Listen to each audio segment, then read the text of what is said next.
네. 네. 네. 세례 신경하심으로 주일 예배 시작하겠습니다. 전능하사 하나님 아버지를 내가 믿사오며 그의 아들 주 예수 그리스도를 믿사오니 이는 성령을 잉태하사 동정녀 마리아에게 나시고 본디오 빌라도에게 고난을 받사 십자가에 못 박혀 죽으시고 장사한 뒤 4일 만에 죽은 자 가운데서 다시 살아나시며 하늘에오사 찬송하시며 인간의 앉아 계시다가 저희로서 산자와 죽은 자를 심판하려 오시리라. 성령을 믿사오며 거룩한 공예와 성도가 저를 구원하는 죄를 사하여 주시는 것과 몸이 다시 사는 것과 영원히 사는 것을 믿사옵나이다. 아멘. 네, 말을 짧게 하려고 써왔는데도 깁니다. 죄송합니다. 조금 깁니다. 네, 예레미야, 오늘 말씀 예레미야 29장 11절, 12절, 13절입니다.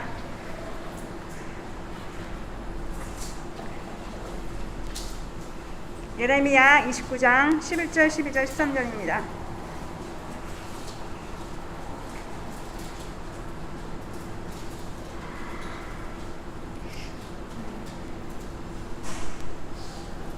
예레미야 29장 11절, 12절, 13절 말씀 제가 봉독하겠습니다. 여호와의 말씀이니라. 너희를 향한 나의 생각을 내가 아나니 평안이요 재앙이 아니니라. 너희에게 미래와 희망을 주는 것이니라. 너희가 내게 부르짖으며 내게 와서 기도하면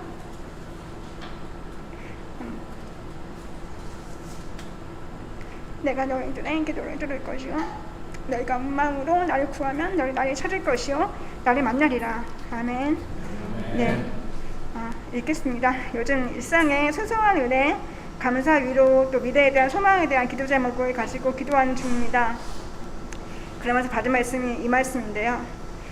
저는 가정사역에 급한 불을 끄고 문제가 좀 작아지는 걸 배우고 기도사역 훈련을 조금은나마 하고 나서 제일 먼저 드는 생각이 제가 원하는 삶의 결과, 방향과 제 등에 대한 불안감이었습니다. 그러면서 제 삶을 포기하거나 상실하고 실패, 좌절감 이런 걸 더 느끼고 더 기도를 하게 되었는데요. 그러던 중에 엄마가 하루 5끼를 하시거든요. 그래서 5끼를 하시는데 매번 반찬을 매번 하세요. 그리고 음식도 매번 하시고 해서 계속 버리고 이런 걸 해서 너무 힘들어 하시고 너무 지쳐 하시고 운동도 못 하시고 이런 문제에 대해서 동생과 오랜만에 좀 갈등을 일으키고 대립을 하던 시간이 있었습니다. 근데 엄마가 파킨슨병으로 좀 몸이 굳어져서 못 하시기 전에 하실 수 있는 유일한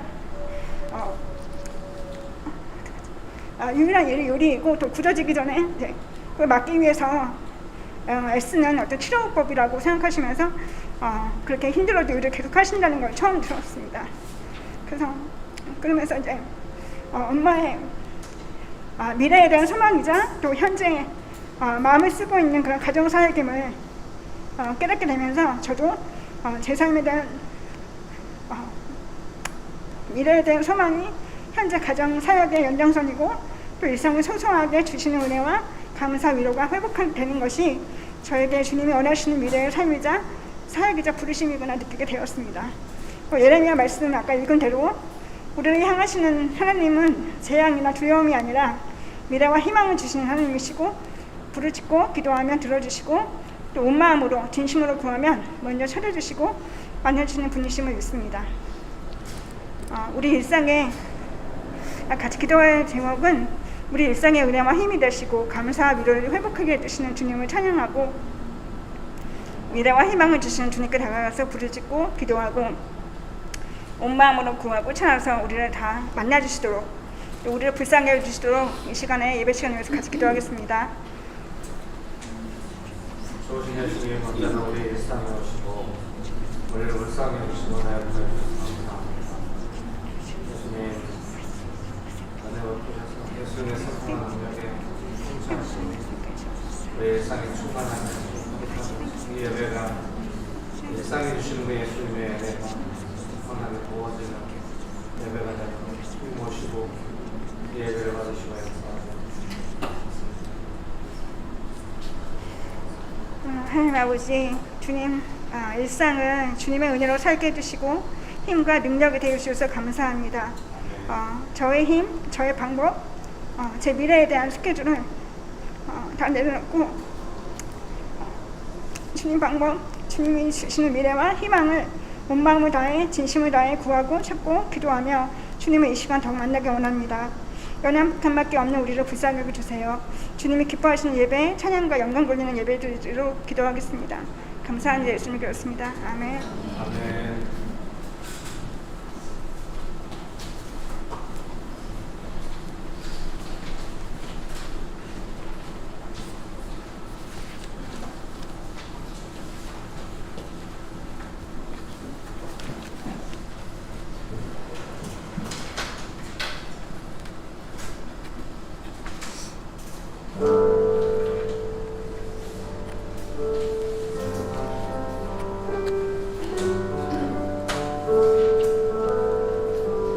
당신이 지쳐서 기도할 수 없고 눈물이 빗물처럼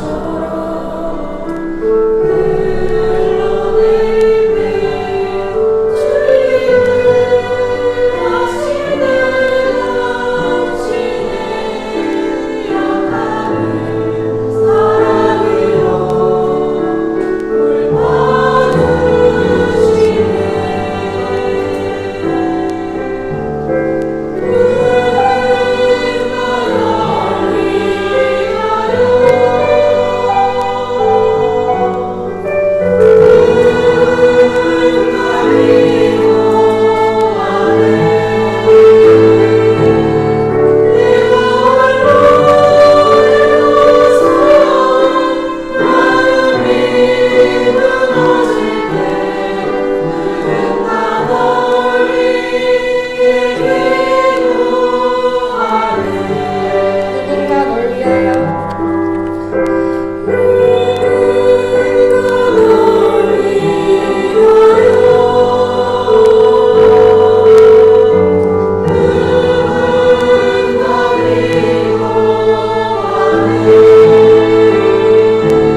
나의 왕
다 같이 기도하시겠습니다.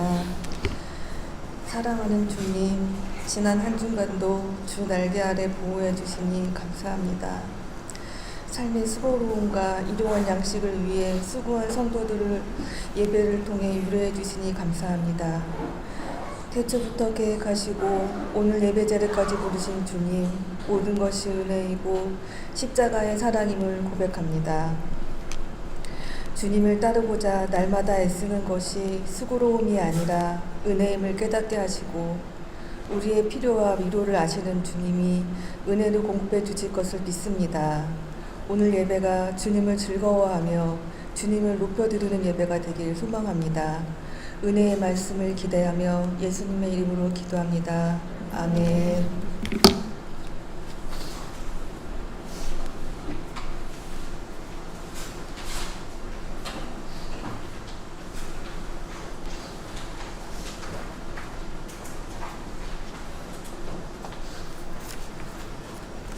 네. 오랜만에 다시 마스크를 쓰고 설교를 하게 됐네요. 오늘 뭐 짠 거 아니죠? 예. 코비드가 다시 돌고 있고, 우리 수요 기도회 때 예의도에서 했는데, 나중에 코비드가 왔다고 연락이 와가지고, 저도 좀 약간 목이 아픈 것 같기도 하고, 이래가지고. 토요일 날 아내가 빨리 자가검진 한번 테스트 해보라고 해가지고, 코에다 그걸 찔렀더니 재채기가 얼마나 나올지. 자가검진으로는 뭐 이상 없다고 나오긴 했는데요. 그래도 좀 실례하게 좀 그래서 어제도 어느 교회 가서 강의할 때 마스크 쓰고 했는데 오늘 설교 마스크 쓰고 하면 될 것 같습니다. 여러분은 보기 좋네요. 마스크도 안 쓰시고. 여러분 중에도 앞으로 뭐 약간 컨디션이 좀 그렇다 그러면 마스크 쓰고 예배 드리시고 이런 자연스럽게 컨디션 괜찮으면 또 안 쓰시고 그러면 좋겠습니다. 네, 성경 말씀 함께 보시겠습니다. 마태복음 10장 16절입니다.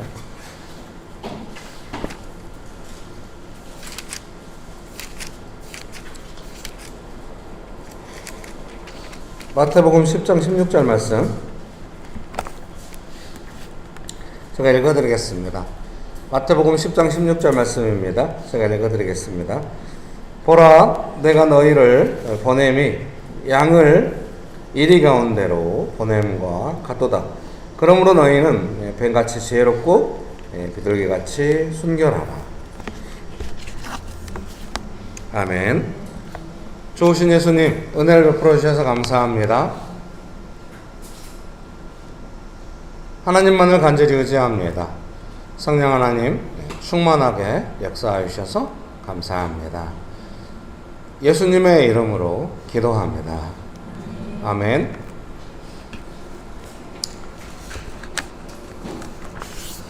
네. 원래 장갑도 끼고 막 했었는데요. 아우, 땀 차가지고 죽겠네요. 오늘 와서 손을 몇 번 썼는지 모르고 소독약을 몇 번 뿌렸는지 모릅니다. 지금 여러분이 예배실 그냥 앉아 계시면 의자 이런 데 소독약 막 다 뿌렸거든요. 손잡이 막 이런데. 소독약 깔고 앉으신 느낌이 어때요? 옷으로 좀 닦으세요. 어떻게 이런 유머를. 오늘 설교문의 제목은 지혜롭고 순결하게 이렇게 정했습니다. 예수님을 믿고 따르며 제자로 살아갈 때 삶의 방식. 그 마태복음 10장에는 이제 이렇게 내용들이 이제 예수님의 제자들이 전도여행 갈 때나 뭐 이렇게 해라 예수님의 말씀이 나오는데 저는 그것이 제자로서의 어떤 일상의 삶의 방식도 될 수 있지만 어떤 제자가 사역하는 방식, 이렇게 우리는 어떤 그 삶의 방식이라고 하는 것을 어떻게 살아가는 먹고 사는 방식으로 이해하는 것이 아니라 예수님 앞에 배운 내 삶의 문제들을 대응하는 방식, 뭐 이렇게 우리가 이해하잖아요. 그래서 마태복음 10장은 그런 설명이 있다고 제가 생각을 했어요. 그래서 몇 가지를 이렇게 설교문으로 준비를 해 보았습니다. 특별히 오늘 처음 읽었던 마태복음 10장 16절에 예수님께서는 제자들한테 보내면서 내가 너희를 이리 가운데로 보내는 이리 가운데로 양을 보내는 것과 같다 이렇게 말씀하시잖아요. 무슨 말씀인지 좀 이해하기 어려워요. 이리는 누구고 나는 양이 아닌데 막 이런 생각이 들 수가 있어요. 그래서 이제 이런 삶의 방식을 이해하는 게 좀 중요한 것 같아요. 예수님께서 분명히 우리는 다 이해할 수 없지만 이리들 가운데로 양을 보내는 것 같다. 이렇게 예수님 말씀하셨기 때문에 그래서 그 양으로서의 삶의 방식은 지혜롭고 또 순결하게 해야 한다. 이렇게 예수님 말씀하신 겁니다. 그래서 그 삶의 환경을 영적인 삶의 환경을 우리가 어떻게 이해할 것인가 하는 것이 우리의 삶에 좀 중요하다는 생각이 듭니다.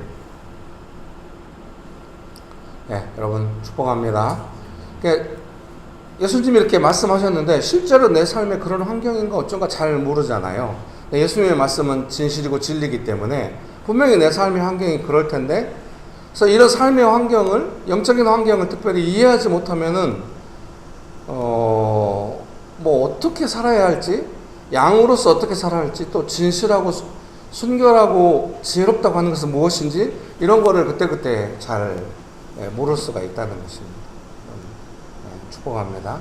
이번에 그 전세를 얻는 우리 집사님이 계속 저한테 막 물어봐요. 솔직히 너무 많이 물어봐요. 그래서 자기 집 전세를 구하는데 왜 나한테 이렇게 막 물어볼까 싶지만은 좀 긍휼한 마음이 있었어요. 집사님이 이렇게 최근에 다시 오셨을 때 여러 이야기를 했는데 딱 한마디 마음에 와 닿았어요. 약간 방향성을 상실한 느낌이 있었다. 그건 여러 의미를 담고 있다고 생각했어요. 명신교회 안에서 우리 함께 공동체로 예배드릴 때는 사실은 그 은혜, 성령님의 인도하심이라고 하는 것이 물과 공기처럼 흔하거든. 어떤 면에서 서로 많이 이야기하고 교회 안에 그런 흔해요, 되게. 근데 혼자 있을 때도 성령님의 인도하심을 따라 그런 은혜가 물과 공기처럼 흔한가? 사실은 안 그럴 수가 있거든. 연주 집사님 다시 오시고 할 때도 그런 내용의 이야기들을 많이 했던 것 같아요. 언젠가 여러분의 삶의 환경에서 혼자 이렇게 씩씩하게 살아도 여러분의 삶 안에 그런 은혜, 인도하심과 그 은혜들이 물과 공기처럼 흔했으면 좋겠습니다. 그렇게 되시기를 주님의 이름으로 축복합니다. 그러니까 어때요? 약간 그 방향성에 자신이 없는 상태에서 뭔가 삶의 중요한 문제를 해결해야 되니까 계속 물어보고, 근데 이제 집사님 안에 너무 감사한 거는 그런 감각은 있는 거죠. 누구한테 물어봐야 했을 것인가? 막 견디지 못할 만큼 물어봐요. 막 계속 문자 오고. 제가 답변한 건 간단해요. 그 대구에 계시는 그 아시는 부동산이 있다고 그랬죠. 거기다 서류를 보내고 한번 보게 하세요. 그분이 열받아가지고 이쪽 부동산 왜 그런 집을 소개하냐고 막 이러고, 주중에 일이 많았어요. 근데 뭔 이야기 한다고 여기까지 왔는지 모르겠네요. 근데 우연히 이제 집사님하고 그런 걸로 통화하고 이러다가 제가 왜 빚을 내지 않는지를 제가 이야기한 거예요. 집사님한테 많이 이야기했어요. 집사님이 좋은 집을 많이 놓쳤다고. 그래서 그 집들이 다 문제가 많았다고, 진짜 큰일 난다고, 전세 잘 얻으면 그냥 평범하게 사는 거고 잘못 얻으면 인생 큰일 난다고, 그러니까 뭔 일이 안 생기면 최고라고 막 이제 이야기를 했거든요. 그래서 이제 제가 왜 빚을 내지, 그 삶을 살아가다 보면은 이 원수의 관계라고 에베소서 6장을 말씀하시는 뭔가 함정처럼, 뭔가 단순히 빚을 냈는데 그 빚이 뭔가 함정처럼 내게 다가올 것에 대한 생각이 늘 있어요. 집사님하고 얘기를, 목사님 이 집이 다 허락되고 다 좋대요. 근데 집주인이 40억의 부채가 있어요. 근데 집주인이 막 이야기한 거예요.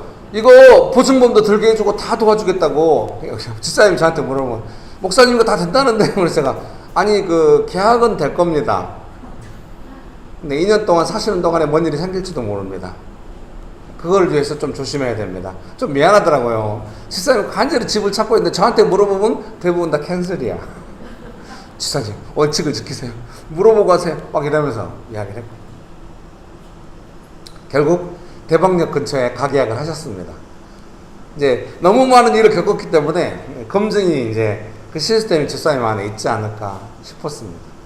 사랑하는 성도님 여러분, 내 삶의 중요한 문제를 해결하는 어떤 방식이 있나요? 제가 왜 빚에 대해서 두려워하는가, 그런 거에 대한 저는 생각했어요. 내가 만약에 빚을 낸다고 한다면 그 빚은 나에게 월무가 될 것이고, 나는 자비량으로 사기 때문에 분명히 나의 영혼은 피폐해질 것이다. 원수는 이걸 들어서 반드시 나를 올가맬 것이다. 이런 생각이기 때문에 조심스러워. 근데 요즘 시대에 맞지 않는 삶이에요. 제 자식들은 빚도 팡팡 내고 투자도 팡팡 하고 그렇게 살길 바래요.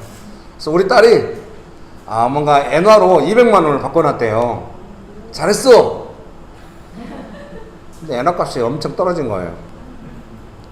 7개월 헤매고 있다가 드디어 엔화 값이 회복돼가지고 얼른 팔았대요. 막 집에서 자랑하는 거예요. 7만 원 벌었다고. 그러면서 딸이 하는 말이 뭐냐면 앞으로 다시는 이런 거 하지 않고 자기는 저축해 놓겠대요. 저축하면 금리가 별로야. 이런 것에 대한 삶의 방식이 있는가? 예수님은 제자들에게 그런 삶의 방식에 대해서 이야기하는 거예요. 이리들 가운데로 가는 양의 삶의 방식이 있다. 네가 양으로서 살아야 한다는 걸 알아야 된다. 그래서 오늘 설교문에 써놨잖아요. 만약에 내가 양의 삶의 방식을 모른다고 한다면, 순전하고 지혜롭게 사는 걸 모른다면 이리가 달라들면은 내가 양인 줄도 모르고 이리랑 싸워. 더군다나 이리들하고. 그러면 모든 이리들이 출시하면서 그럴 거예요. 메시지 성경은 이 부분을 이렇게 번역했어요. 마태복음 10장 16절. 메시지 성경 읽기가 좀 힘들어요. 이렇게 한 절만 번역해 놓은 게 아니라 막 쭉 통으로 번역을 해놔가지고 어디가 16절인지 좀 알기가 쉽지 않아요. 최선을 다해서 한번 읽어보겠습니다. 마태복음 10장 16절 말씀입니다. 늘 정신을 바짝 차려라. 내가 너희에게 맡기는 일은 위험한 일이다. 너희는 이리떼 속을 달려가는 양과 같으니 너희에게 시선이 쏠리지 않게 하여라. 뱀처럼 영리하고 비둘기처럼 순수하여라. 아주 지극히 방어적으로 사람들의 눈에 절대 안 띄게 살아라, 그런 말은 아닐 거예요.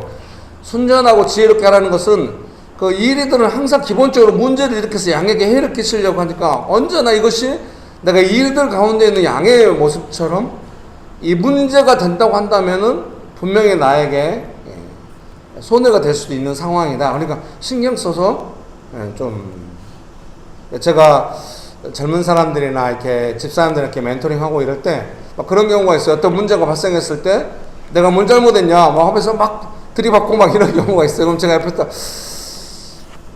곤란한데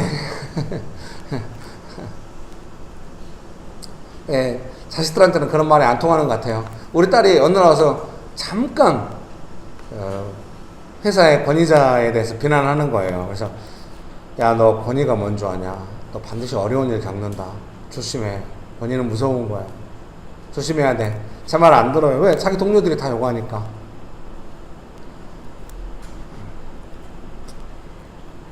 딸도 제 앞에서만 안 하고 계속 딴 데서 욕하는 것 같아요. 이제 회사 그만둔다고 얼마나 행복해하는지 모르는데. 아내랑 아내가 그랬다. 너 회사 그만두는 날, 이제 이번 주 그만두거든요. 그만두는 날 우리가 케이크를 자를까? 그랬더니, 우리 집 이상한데? 너무하는 거 아니야? 아내가 속으로 그랬대요. 네가 하도 난리 치니까. 그만두는 게 너무 행복해서 그래. 아우, 이 마스크 쓰니까 표정이 안 나오니까 설교에 반이 죽는데. 여러분, 축복합니다. 좀 번역이 아름답다고 생각했어요. 너희에게 시선이 쏠리지 않게. 그럼 뭔가 남의 주목을 받지 마라, 이런 말씀이라기보다는 이리와 상대하지 않으면서도 지혜롭게 살아갈 수 있는 방법이 있다. 지혜롭게 해라.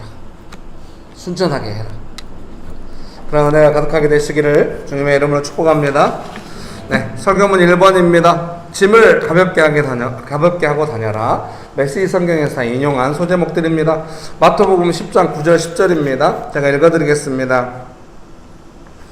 마태복음 10장 9절 10절입니다. 너희 전대에 금이나 은이나 동을 가지지 말고 여행을 위하여 배낭이나 두벌 옷이나 신이나 지팡이를 가지지 말라. 이는 일꾼이 자기의 먹을 것을 마스크 쓰니까 안경 못 쓰거든요.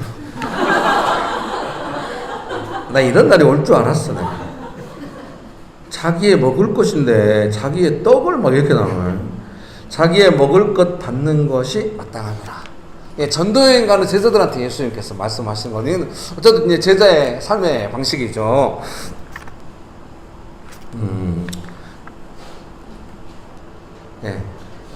축복합니다. 네, 9절 10절 말씀 메시지 성경 제가 한번 읽어드리겠습니다. 시작하기 전에 모금 행사를 벌여야겠다고 생각하지 마라. 너무 역동적인 번역입니다. 너희에게는 많은 준비가 필요 없다. 너희 자신을 준비하여라. 하루 세 끼 먹을 것만 있어도 너희는 이 일을 계속할 수 있다. 짐을 가볍게 하고 다녀라. 여러분 믿으십니까? 너무 이제 막 해석이 이미 돼 있다는 생각이 들어서 제가 굳이 해석할 필요가 없어요. 주석 많이 읽고 해석할 필요가 없어. 그냥 이 말씀 그대로 해석대로 하면은 크게 벗어나지 않을 것 같아요. 제가 읽어드리겠습니다. 시작을 가볍게 하면 준비 과정의 수고로움을 줄여서 보다 본질적인 삶을 살아갈 수 있습니다. 그렇게 본질적인 일에 집중하다 보면 삶의 근본적인 성장이 있게 됩니다. 거기에서 나오는 그림, 열매로 삶이 확장되는 것입니다. 높은 수준의 지속 가능한 삶을 원한다면 가볍게 시작할 필요가 있습니다. 여러분 축복합니다. 그래서 이제 설교문 이렇게 쓰고 오늘 아침에 설교 준비하면서 문득 그런 생각이 드는 거예요. 우리 교회 성도님들의 어떤 그 본질적인 능력이라고 하는 건 뭘까? 예수님께서 주신. 그래서 제가 예로 들기 너무 좋아하는 정익 집사님이 딱 떠올랐어요. 지난번에 이제 그 정익 집사님 가게에 가서 같이 이야기할 때 옛날부터 제가 몇 번 넌지시 물어봤던 것 같아요. 이제 이번 사업이 이제 되면은 이 다음 사업으로는 뭘 생각하냐. 이번 사업에서 대박 나야 하는데. 그래서 막 이제 여러 이야기하고 막 이렇게 했어요. 정익 집사님 했던 이야기 중에 자기의 소망 중에 하나는 미국이나 이런 데에서 뭔가 오퍼를, 제가 용어가 정확한 무역 용어를, 오퍼를 가져와 가지고 중개하는 그런 일에 대한 소망이 있다고 하더라고요. 아, 어울릴 것 같아요. 전공도 맞고 성격도 맞고. 제가 이제 이야기했어요. 그 어린이 영어 교실 같은 거를 한번 정익 집사님, 그것도 좋겠네요. 정익 집사님 말을 다 그대로 받아들이면 안 되거든요. 좋겠네요. 근데 정익 집사님 뒤에 한마디 하더라고요. 자기는 지금까지 한 번도 내가 공부하고 싶어서 해본 적이 없다고. 부모님이 항상 이렇게 하라고 하셨기 때문에 난 좀 공부를 가르치는 좀 아닌 것 같다 그러더라고요. 그래서 제가 말했어요. 그런 애들을 가르치면 된다고. 공부하기 싫어하는 애들을. 왜 제가 그랬냐면 정익사의 본질적인 능력 중에 하나가 뭐냐면 조건 없이 친밀하고 자유롭게 한가하게 같이 있을 수 있는 능력이에요. 조건 없이. 정익 집사님이 사라 집사님 만날 때 사라 집사님 왜 정익 집사님 마음에 들었냐? 정익 집사님 이야기해 줬거든요. 미국에서 같이 이제 유학생활하고 이럴 때 미국 교회는 제가 이제 LA에 있는 어떤 교회 갈 때 그 주일 예배가 끝나면 애들이 교회에 농구장이 있어. 서울은 꿈을 꿀 수가 없어요. 서울의 농구장? 교회에 농구장이 있는데 막 농구를 하면서 정익 집사님 그 옆에서 이렇게 BBQ 같은 거 구워가지고 청소년들한테 주고 이랬대요. 그 모습이 너무 좋아 보여가지고 결혼했다고. 당신은 나는 그 모습이 너무 좋다고 정익 집사님이 그랬대요. 그러면 나보고 평생 애들한테 BBQ나 구워주고 뭐 이렇게 하라는 것이 이렇게 하면서 조금 했대요. 근데 아마 잘 모르죠. 사라 집사님도 정익 집사님의 좋은 모습이 정익 집사님은 가장 뭔가 조건 없이 친밀하고 따뜻하게 같이 있으면서 도와주는 소소하게 그것이 정익 집사님이 되게 좋은 능력이 아닐까 그런 생각이 들었어요. 그래서 영어 교실 같은 거 하면은 영어가 워낙 탁월할 테니까 영어로 전공을 했으니까 어려서 가가지고 되게 애들하고 놀듯이 하면서 애들이 되게 정익 집사님 따를 것 같은. 그래서 제 생각에 지금 엄마들이 3명이 돌아가면서 애들 영어 가르치거든요. 영어 아니 그 어린이 사역 하잖아요. 정익 집사님한테도 4주에 한 번쯤은 영어 성경 한 줄씩 가르치라고 이렇게. 요즘 사라 집사님이 애를 많이 낳으셔가지고 못 하시거든요. 그래서 대신 정익 집사님이 한 번 합니다. 여러분 축복합니다. 그래서 여러분에게 여러분 이미 직업으로 갖고 있거나 어떤 걸 잘하는 것들이 능숙한 것들이 있을 수 있어요. 기술적으로. 근데 하나님께서 어떤 사람에게 본질적인 능력을 주신다고 생각해요. 그거를 이루는 것은 조금 이게 죄송합니다. 저라고 한다면 제 본질적인 능력 중에 하나는 권위가 없다는 거죠.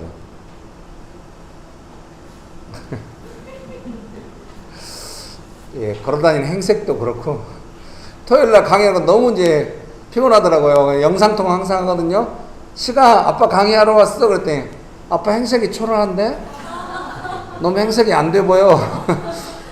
그래 좀 피곤한가 봐. 그랬더니 나중에 집에 왔더니 저는 아빠가 맞아주면서 저한테 조용히 아빠 내가 아빠한테 공약을 하나 할게. 뭔데? 내일 교회 가는 동안 전철에서는 결코 핸드폰을 보지 않을게. 그래? 오, 고마워. 엄마가 옆에 있다가 아빠가 왜 불쌍해 보여? 그래서 아빠를 기쁘게 해주고 싶었어? 축복합니다. 몰라, 이제 제가 뭐, 이렇게 겉으로 막 이렇게 막 어떤 걸 가지고 있어가지고 어떤 사람한테 가까이 못 가고 누가 막 뭐 저의 어떤 가지고 있는 뭐 어떤 그 포지션 때 가까이 못 오고 이런 삶은 아닌 것 같아요. 그러니까 제가 아시아의 대도시를 간다고 할 때도 집사님들과 서울 도심에서 우리 묵상 모임 한번 할까요? 기도 모임 한번 할까요? 이게 어려운 일 아니잖아요. 여러분도 어렵게 않게 하시잖아요. 예. 제가 아시아의 대도시에 가서도 그렇게 할 수 있지 않을까 싶어요. 예, 그런 것들은 금방 할 수 있는 거잖아요. 뭐 대단한 뭐 위원회 꾸려서 하는 게 아니에요. 예, 여러분에게도 그런 것들이 있을 거예요. 보통 하나님께서 그걸 쓰셔가지고 이렇게 하시거든요. 우리 소린, 이름 나와버렸네. 그 민감한 주제라서 우리 소린 집사님이 이제 교제와 결혼을 위해서 많은 기도를 하셨습니다. 마스크 쓰면 제정신이 아닌 것 같아요. 근데 이제 할 때 제가 소린 집사님한테 권면했던 것 같아요. 어떤 사람을 만나고 싶은데 친구 같은 관계로 만났으면 좋겠다. 그러면은 지금 청년부에서 아이들과 같이 좀 친구같이 있으면 어떻겠냐, 그걸 해주면 좋겠다. 네, 들으시더라고요. 근데 어느 순간 제가 이제 청년부 모임하고 봤더니 청년들하고 소린 집사하고 구분이 안 돼. 정말 친구처럼 이렇게 뭔가 막 해야 한다는 의무감. 예, 명신교회에서 어떤 일을 맡았을 때는 그 사람이 돈 받고 하는 것도 아니고 자기 나름대로 봉사하는 것이니까 너 왜 잘 못해? 잘해? 막 이런 시선으로 보면 안 돼요. 그럼 누가 봉사할 수 있겠어요? 축복합니다. 왜 피아노 반주하는 사람들한테는 잘해 못해 이런 말 안 하면서 오늘 설교를 망할 것 같아요. 피아노는 잘 몰라서 그래요?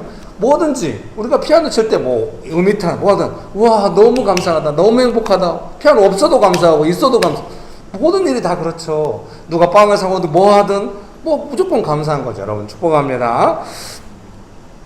친구처럼 어울리고 있구나 그런 생각이 들었어요. 가정 안에서도 가족들과 이렇게 친구처럼 지내면 얼마나 좋을까. 예, 제가 대표적으로 또 오늘 아침에 설교했는데 떠올랐어요. 빵식이 형이 떠올랐어요. 빵식이. 다들 표정이 지쳐가지고 그래 어디까지 가나. 그 남해 빵식이 형이라고 있거든요. 남해 빵식이 형. 그 남해 그 어떤 그 읍내에 빵을 만드는 형이 있어요. 근데 그 동네 어린이들한테 별명이 빵식이 형이에요. 그분이 빵을 만드는데 어떻게 하냐면 자기 그 빵가게 빵집 앞에다가 빵을 좀 싸놔 만들어가지고 그래서 거기다 싸놨어. 학교 가는 초등학생들 하나씩 먹고 가라고. 애들이 아무 스스럼 없이 하나씩 집어가는 거예요. 저도 한때 빵식이 형 같이 했습니다. 유아실 앞에다 젤리를 잔뜩 싸놓고 하나씩 집어가라고. 그때 애들이 젤리를 던지면서 놀아. 축복합니다. 그 빵식이 형의 능력은 뭐냐면은 빵을 잘 만든다 이것이 아니라 애들이 배고프네, 빵을 주고 싶은데 뭐 그런 능력이죠. 그래가지고 막 LG에서 의인상을 주고 막 사람들이 돈을 막 보내고 그게 와 좋은 일 한다 꼭 그런 게 아니라 이 사람이 어떤 본질적인 능력, 그 은혜, 열매에 대해서 사람들이 다 좋아한다. 그래서 성령께서 주시는 열매로 여러분의 어떤 능력을 쓰실 때는 다들 좋아한다. 그래서 빵식이 형이 드디어 결혼한다는 거야. 그분이 좀 몸도 불편하고 이런 것 같아요. 결혼한대요. 누구랑? 옛날에 그 빵집에서 알바했던 분이랑. 예. 알바했으니까 사장님이 자기한테 어떻게 하는지 아는 사람일 거 아니에요. 아마도 빵식이 형은 알바하시는 분들한테도 잘했나 보네요. 그의 본질적인 능력이 확실하네요. 그렇게 결혼하네요. 여러분도 그렇게 결혼하시기를 도와줘요. 저보고 들어가라고 그래요. 제가 제 아내랑 같이 제자훈련학교를 받았어요. 이번 여름처럼 엄청 더운 여름이었어요. 김일성 죽은 여름, 장마 없는 여름. 네, 지금도 기억나거든요. 94년도인가 막 이래요. 엄청 더웠어요. 2층 양옥집 1층 바닥에 앉아가지고 거실에서 막 훈련을 받았어요. 10명의 대학생들이. 제 아내가 옆에 앉았대요. 저는 기억이 안 나요. 근데 햇살이 너무 강하게 들어오는데 아내는 이제 좀 약간 눈이 약하니까 햇살 좀 되게 힘들어해요. 제가 머리를 앞으로 내밀었대. 그래가지고 결혼해. 머리 앞으로 내밀어가지고 저의 본질적인 능력인지 모르죠. 머리를 앞으로 내미는 거. 오늘 웃을 때까지 오버할 참이요. 여러분 축복합니다. 우리 교회 성도들 다 그런 거 많아가지고 명신교회로 모일 때마다 그런 은혜가 얼마나 많습니까? 여러분 그거 교회 왔을 때만 잠깐 분위기 좋고 여러분의 본질적인 능력일지 모릅니다. 하나님께서 여러분이 일하는 현장마다 그 열매를 덜어 사용하셔가지고 여러분의 삶이 열리기를. 예수님께서 그렇게 말씀하셔. 뭐 꾸미고 뭐 너무 여러 가지 준비하지 말고 네가 부름받아 은혜 받은 내용 그거를 빨리 하라고. 그거 하다 보면 점점 갈고 닳고 그 어때요? 계속해서 은혜를 받아가지고 그 열매를 하는 것 때문에 높은 수준을 지속적으로 유지할 수 있어요. 명신교회 와서 예배 드리시면서 명신교회에서 지내는 동안 높은 수준으로 지속적으로 가능하잖아요. 집에 가면 잘 안 될지 몰라도 곧 집이나 직장에서 될 거예요. 이제 교회에서도 좀 왔다 갔다 하시는 부분이 있죠. Early in the morning 팀 어디 갔나? 다들 표정이 그런 팀이 있었나? 주일 아침에 일찍 가서 같이 빵 준비하고 막 주스 사오고 이랬던 팀들이 있었는데 괜찮아요. 또 언젠가 또 하겠죠. 예, 정말 그 빵식이 형은 그 높은 수준으로 지속적으로 할 수 있잖아요. 하나님의 은혜를 우리가 받아서 그렇게 지속적으로 할 수 있어. 지금 우리는 그런 삶으로 가고 있는, 예수님이 그런 삶의 방식을 이야기하는 거예요. 여러분 축복합니다.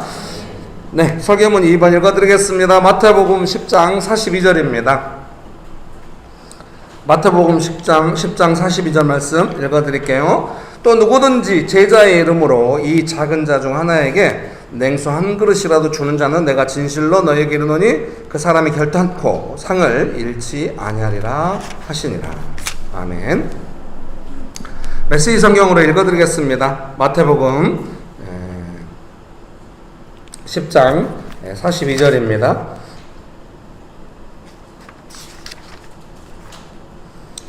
네, 40절부터 42절을 한꺼번에 번역해 가지고요 조금 이렇게 읽어드리겠습니다. 내가 너희를 부른 일은 큰 일이지만 주눅들 것 없다. 작게 시작하는 것이 최선의 방법이다. 이를테면 목마른 사람에게 냉수 한 잔을 주어라. 베풀거나 받는 지극히 작은 일로 너희는 참된 제자가 된다. 너희는 단 하나도 잃지 않을 것이다. 아멘.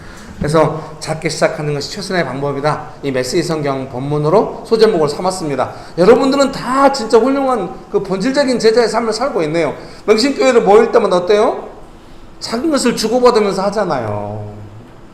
명신교회 안에 모든 것들이 다 이렇게 섬기면서 막 축복합니다. 이렇게 물티슈 떨어지면 물티슈 사다 놓고 너무 감사해요. 제가 물티슈나 마스크나 이런 거 좀 낭비하는 경향이 있거든요. 분위기가 왜 이래요? 오늘 또 마스크 몇 개 썼는지 몰라요. 아우 막 청소하거나 땀이 여기 차가지고 이렇게. 마스크는 나라에서 준 거예요. 몇 박스가 있어요. 낭비했다고 뭐라고 하지 마세요. 막 물티슈도 쓰고 근데 사람들이 뭐 목사님 물티슈 좀 작작 쓰세요 이렇게 안 하고 다들 알아서 물티슈 사다 놓고 아마 정익지사님도 물티슈를 좀 저처럼 자유롭게 쓰나 봐. 물티슈 큰 거 한 박스를 사다 놨어요. 요아실에. 아마 본인이 작작 쓰려고 사다 놓은 것 같아요. 여러분 우리가 서로 섬기잖아요. 그거 누구 제한하려고 하지 않아. 누군가 필요가 있어 쓴다고 한다면 그거를 뭐 눈치 주거나 판단하지 않고 좀 사다 놓고 교회가 그렇게 운영되잖아요. 여러분 축복합니다.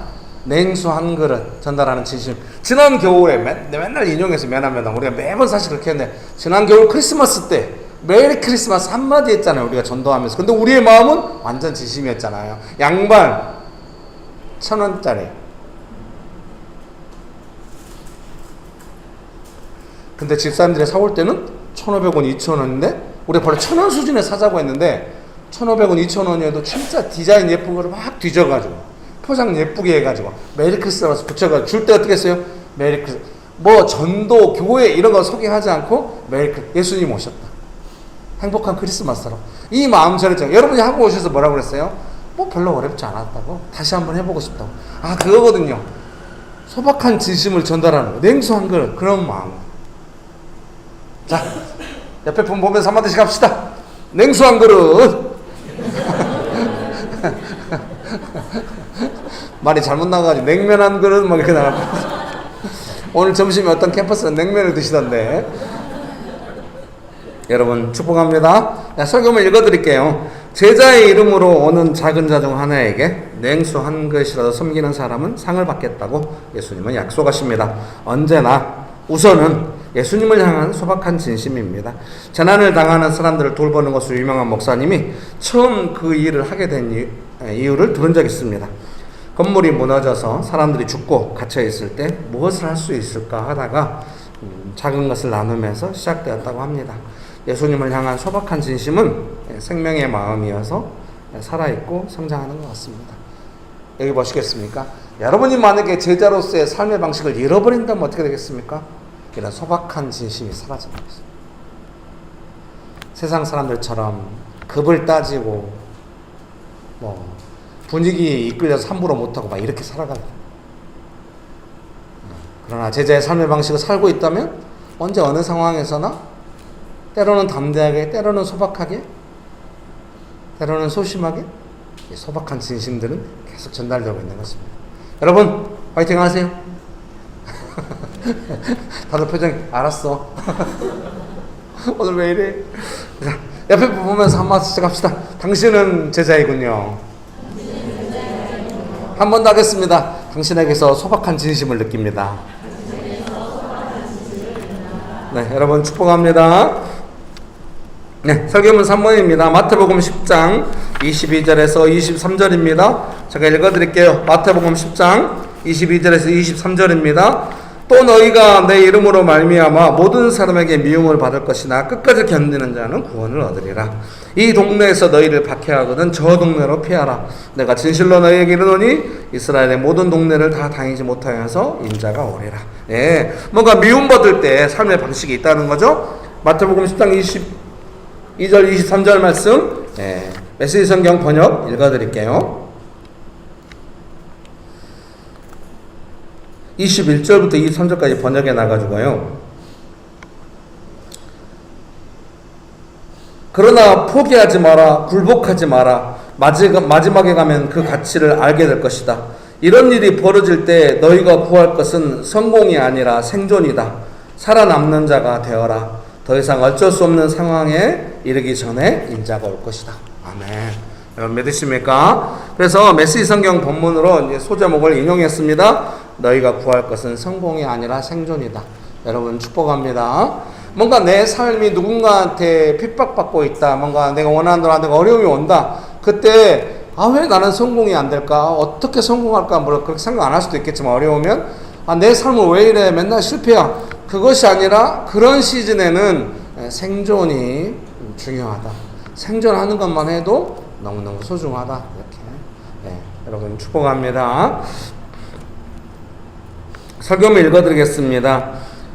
사람들이 내 평판을 떨어뜨리려고 너희를 깔보거나 내쫓거나 너희에 대해 거짓을 말할 때마다 너희는 복을 받은 줄로 알아라.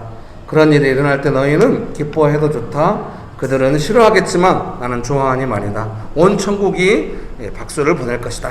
메시지 성경 마태복음 5장에 있는 내용으로 제가 이렇게 인용을 해 놓았습니다. 여기 보시겠습니까?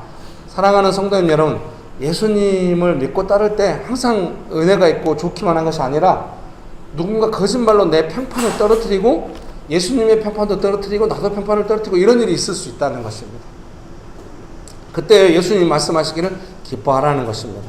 늘 생각해요. 어떻게 기뻐할 수 있나. 근데 저도 이런 거를 조금 연습해 온 것 같아요. 옛날에는 뭔가 내 평판이 떨어질 것 같다. 누군가 나에게 함부로 말할 것 같으면 되게 예민해지고 막 해명하고 싶고 막 빨리 바꾸고 싶고 막 이랬거든요. 근데 그 상황이나 예민해지거나 내가 어떻게 하고 싶은 그 마음보다는 예수님께 더 매달리게 되는 것 같아요. 예수님 기쁘신가요? 저도 기쁘게 원합니다. 이렇게 기도하지는 않는 것 같아요. 근데 제 심정이 약간 그런 것 같아요. 예수님께 간절히 매달리는 것 같아요. 그때마다 예수님께로부터 오는 위로가 있어요. 천국이 박수를 친다잖아요. 사랑하는 성도님 여러분, 여러분이 뭔가 평판이 좀 떨어진다고 느낄 때 예수님께 매달리잖아요. 예수님께서 안정되게 하시고 보호해 주시고 그 은혜를 베풀어 주실 것입니다. 근데 해가지고 너네들이 뭐라고 해도 예수님은 나를 인정해 이러면은 조금은 그래요. 예수님의 성품에 좀 안 맞을 수가 있잖아요. 은주 집사님 그러더라고요. 어떤 집사님이 아이고 내가 목사님께는 굳이 내가 다 말 안 해도 된다고, 목사님 다 이해하고 있다고. 아니, 물론 제 마음은 성도님들 향한 마음이 어떻겠으면 어떤 상황에서든지 돕는다. 그리고 일관성 있고 진실하게 섬기고 돌본다. 뭐 이런 마음이 있죠. 여러분 축복합니다. 근데 그 집사님을 제가 좋게 생각하게 된 거죠. 아, 뭔가 해명하고 하고 싶은 말이 많이 있지만 기도하고 응답받고 마음이 차분해졌구나. 좋구나. 제 마음은 확실해요. 그 사람이 예수님 앞에서 잘 살 때나 조금 연약해졌을 때나 기다리면서 언제나 더 즐거운 삶으로 가도록 일관성 있게 돕는, 그렇게 하기 원하죠. 여러분 축복합니다. 자, 옆에 분 보면서 한마디씩 합시다. 살아남읍시다.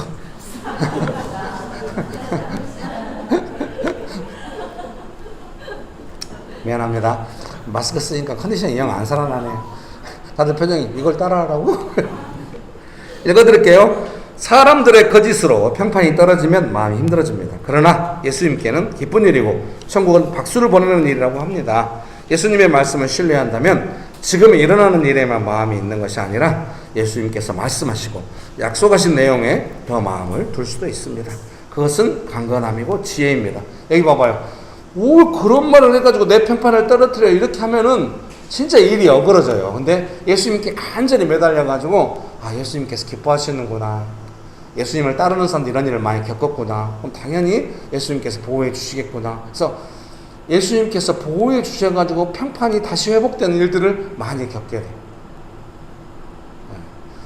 좀 제가 제일 많이 겪은 것 중에 하나는 내 평판이 떨어지는 그 현장과 그 사람한테 가서 내가 그런 사람이 아니라고 말하는 것은 좀 잘 안 되는데요. 왜냐하면 의도가 있기 때문에 결코 안 받아주는 측면이 있어. 근데 예수님께서 높여주시는 방식으로 하면은 함부로 했던 사람도 할 수 없는 어떤 좋은 일들을 예수님께서 허락해 주시는 것 같아요. 그러니까 평판이 떨어질 때 예수님께 간절히 매달리면 예수님께서 높여주신 일들이 내 삶에 많아질 것이라고 하는 그런 약속들이 많이 주죠. 그냥 그걸 기대하게 되는 것이죠. 여러분 축복합니다. 그렇게 되기 원하십니까? 아, 막 제가 막 열심히 와, 이제 막 귀장에서 책도 나오고 막 가피풀 영상 올렸더니 막 사람들 평판이 좀 있게 됐어요. 근데 이제 그런 거에 제가 제 자신을 맡기지 않잖아요. 막 안 하고 막 책도 안 쓰고 했는데 갑자기 CBS에서 올포원에 막 유명한 목사님께 오라고 연락이 와서 간 겁니다. 하다가 또 이제 그만하고 싶어서 안 하고 막 항상 생각하게 돼요. 예수님께서 이렇게 쓰셔가지고 이렇게 예수님을 잘 따르고 있으면 정말 그런 사람들이 소중하고 귀하기 때문에 예수님께서 딱 쓰셔가지고 사람들이 알게 돼. 이 사람이 어떤 사람. 그 막 조금 이렇게 알려주면 막 옆에서 막 딴소리하고 막 이래도 반드시 그런 평판을 뚫는 것이 뭐냐면은 예수님과 함께 해가지고 나가는 그런 삶입니다. 여러분 축복합니다. 그러나 내가 가득하게 되시기를 주님의 이름으로 축복합니다. 설교문 결론 읽어드리겠습니다. 예수님의 제자로 이 땅을 살아갈 때 삶의 방식이 어떠해야 하는지 정확하지 않다고 느낄 때가 있습니다. 또 시간이 흘러야만 배울 수 있는 영역도 있을 것입니다. 그래도 지금 내 삶을 성경 말씀을 따라 점검할 수는 있습니다. 여러분 축복합니다. 막 어떤 분이 이제 예를 들어서 어떤 분이 내가 지금 사업을 해야겠어, 가게를 내야겠어. 그러면은 프랜차이즈를 융자를 받아가지고 괜찮은 프랜차이즈를 해가지고 목 좋은 곳에 해야겠어. 융자를 엄청 내고 명신교회 성도님들 중에는 많이 그렇게 하지 않는 것 같아요. 왜요? 이런 삶의 방식이 있으니까. 그래서 우리 정익 집사님은 남양주 천마산역에 월세 50만 원에 브리또 김밥집을 열어가지고 사람들이 그 브리또를 먹을 때마다 뭘 느껴요? 저도 먹을 때마다 느끼는데 야, 되게 안 따지고 잘해주는구나. 그래서 브리또를 안 먹어본 사람도 먹어본 사람들은 다 좋게 평가해요. 재료가 금방 떨어지고 주문이 폭주하고. 근데 그거 먹으려면 힘들어. 딱 2시간만 하기 때문에 먹으려면 힘들어. 먹어본 저는 그래서 정익집사님 이 사업을 통해서 뭘 배울까? 좀 다음 사업 잘 됐으면. 정익집사님의 장점이 이 브리또에 담겨가지고 사람들이 느끼고 있구나 이런 생각을 하게 돼요. 그것만 발견하고 알게 돼도 얼마나 소중한가. 여러분 한 사람 한 사람 예수님께서 부르시고 은혜와 능력을 주시고 귀하게 사용하시는데 기대가 됩니다. 오늘 서로도 서로 가까이 친밀한 느낌이 있잖아요. 네. 형제님 자매님은 또 이런 모습이 있는 것 같아요. 이렇게 격려해 주시고 그렇게 즐거운 하루 되시기를 주님의 이름으로 축복합니다. 기도하시겠습니다. 이 시간에 같이 기도하실 때 예수님 제 삶에 은혜 베풀어 주셔서 감사합니다. 내게 주어진 좋은 것, 소중한 것, 그것이 점점 예수님의 은혜에서 갈고 닦아져가지고 열매가 풍성하게 되기를 소망합니다. 그렇게 되기 원하십니까? 제가 맨날 은주지사님 너무 좋은 걸 갖고 있다고 하나님께 주셨다고 그걸 갈고 닦으라고 은주지사님 맨날 그런 거 없다고 제발 그러지 말고 제가 막 여러분 볼 때마다 보이는 것 같아요. 정말 좋은 거 이렇게 예수님 주셨습니다. 믿으십니까? 예수님의 은혜 가운데 갈고 닦아서 열매가 풍성한 삶이 되기 원하십니까? 여러분이 무슨 일을 하든 그 일 속에서 빛날 것입니다. 기도하시겠습니다. 좋으신 예수님 은혜를 베풀어 주셔서 감사합니다. 우리의 삶을 부르시고 불쌍히 여기시고 은혜 베풀어 주셔서 우리의 삶을 통하여 예수님 닮은 그 성품과 예수님께서 주신 그 은혜의 능력이 흘러가도록 축복하여 주셔서 감사합니다. 예수님 우리의 삶 속에서 또 교회에서 삶의 현장에서 살아갈 때마다 예수님께서 주신 그 열매가 점점 갈고 닦여서 정말 맛있고 누구든지 보기에 정말 좋아 보이는 그런 삶으로 그런 열매로 가도록 주여 우리의 한 사람 한 사람을 축복하여 주시고 우리의 삶을 위로하여 주시옵소서. 좋으신 예수님 감사합니다. 예수님의 이름으로 기도합니다. 아멘.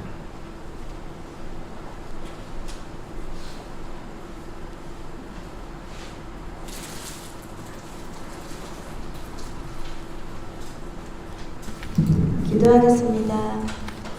사랑의 하나님, 한 주 동안 하나님이 허락해 주신 모든 은혜와 큰 사랑에 감사드립니다.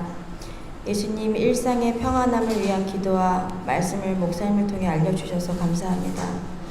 한 주 동안 전혀 예상하지 못한 세상의 거친 바람을 맞으며 앞이 보이지 않을 정도로 불안하고 두려운 마음에 휩싸여 한 주를 보냈습니다. 감사하게도 아버지 일상의 평안함을 위한 기도를 예수님께 구하며 두렵고 불안한 마음을 작게 다룰 수 있는 기도를 하였습니다. 예수님 기도와 말씀 속에서 죄 많은 나를 만나주시고 기적처럼 거친 바람을 멈추게 하시고 일상의 소중함을 다시 맛보게 해주셔서 감사합니다. 한 주 동안도 하늘에서 공급해 주신 모든 것에 감사하며 기쁨으로 하나님께 헌금을 올려드립니다. 받아주시고 하나님이 원하시는 곳에 사용되기 원합니다. 예수님의 이름으로 기도합니다. 아멘.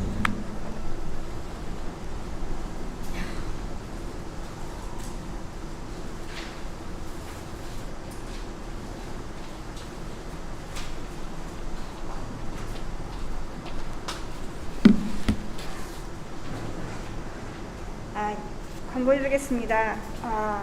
예배 시간 안내입니다. 주일 예배는 오전 11시에 드립니다. 장소는 서울시 금천구 북권로 30 이자니상가 2동 6호입니다. 주일 모임은 예배 후에 캠퍼스별 모임이 있고 식사 및 청소가 있습니다. 묵상 모임은 도시사역 묵상 모임을 진행하고 있습니다. 장소는 운소, 용산, 양재, 서현, 상암, 상봉, 황교 등에서 있고 캠퍼스별 묵상 모임은 교회 주문으로 진행합니다. 기도회 안내입니다. 목사님께서 성민들과 도시기도 모임을 진행 중이십니다. 우선 비전 트립은 8월 16일부터 18일까지 2박 3일로 청년들이 준비 중인데요. 함께 기도 부탁드립니다. 목사님 축도하심으로 예배 마치겠습니다.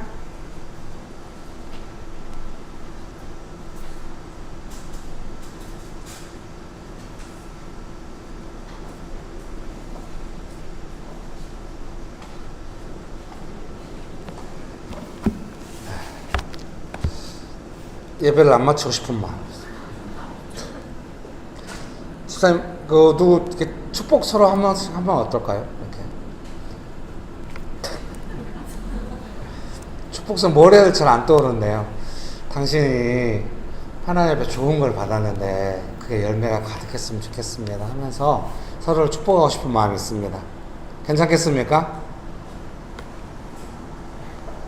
네. 이 차가운 분위기로 봐서 안 괜찮은 것으로. 근데 꼭 하고 있습니다. 축복성을 뭐 부르면 좋을까요?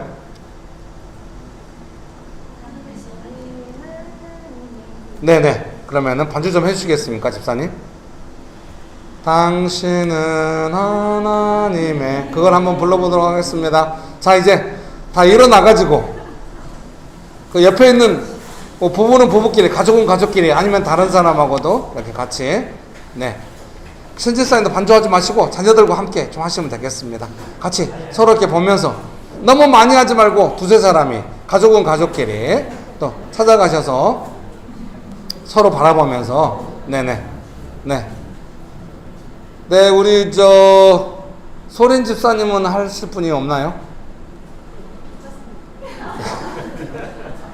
네, 괜찮으시겠죠? 네, 명옥 집사님 좀 오셔가지고 같이 해주시고, 미경 집사님 그 뒤로 영든 집사님하고 정익 집사님 서로 너무 뻘쭘하죠? 예. 당신 우리 집사님 옆으로 가셔서 같이 서로 보면서, 예, 서로 뻘쭘할 때는 여러 명이 하는 것도 괜찮겠네요. 당신은 하나님의 언약 안에 있는 축복의 통로, 당신을 통하여서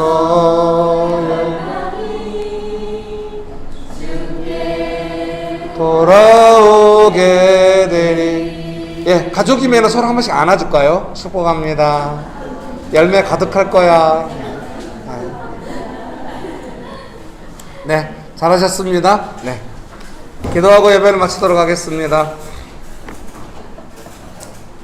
지금은 우리 주 예수 그리스도의 은혜와 아버지 하나님의 크신 사랑과 성령님의 교통하심이,